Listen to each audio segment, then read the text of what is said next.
ассалому алайкум падарон, модарон, бародарон ва хоҳарони азиз, хуш омадед ба канали Ҳамнavo. Бо шумо ҳастам Али Акбар. Дӯстони азиз, чандин рӯзҳо аст бо шумо нестем, камтар коромон зиёд аст ва як хабари тозае ки ҳамаи шумо хурсанд мешед.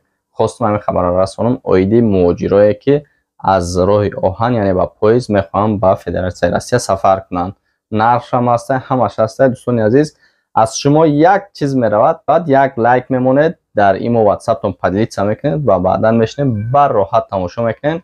ин барои пешравии кори мо як дастгирии шумо аст. нархи чипта барои аввалин қатора аз Тоҷикистон ба Русия эълон гардид.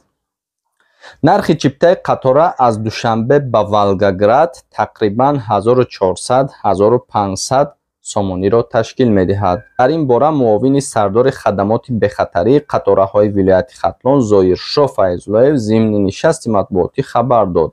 агар чипта як моҳ пештар харида шавад, 200 ё 300 сомонӣ арзонтар мешавад. дар ҳамаи ҷо ҳамин аст дӯстони азиз. худ дар мисол поезд бошад, худ дар самолёт бошад, шумо пешакӣ агар билет харидед, ҳатман ба шумо тахфиф, яъне ки скидка мешавад.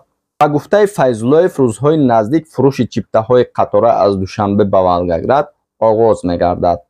қаблан аз маркази матбуоти корхонаи воҳиди давлатии роҳи оҳани Тоҷикистон ба Амид Ховар иттилоъ доданд ки аз 30 август ҳаракати қатораҳои мусофирбари миёни Тоҷикистон ва Русия роҳандозӣ мешаванд. дар ин рӯзи аввал қатора аз душанбе ба Волгоград меравад. мусофирон рӯзҳои сешанбе аз ин самт истифода бурда метавонанд ва бозгашт аз шаҳри Русия ба пойтахти Тоҷикистон рӯзҳои ҷумъа имконпазир мешавад.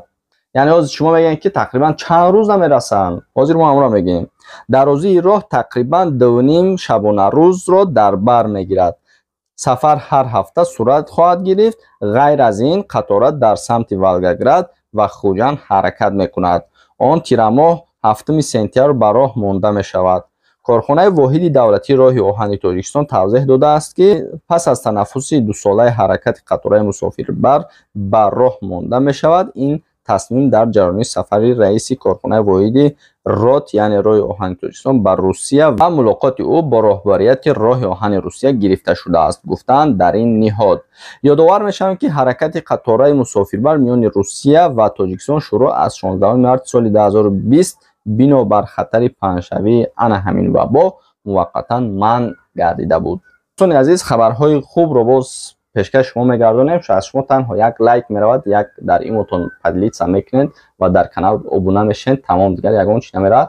хабарҳои навро интизор мешавем. видеоро дар имо WhatsApp поделиться мекунем ва баъдан видеои навро интизор мешавем. ба шумо рӯи сафед.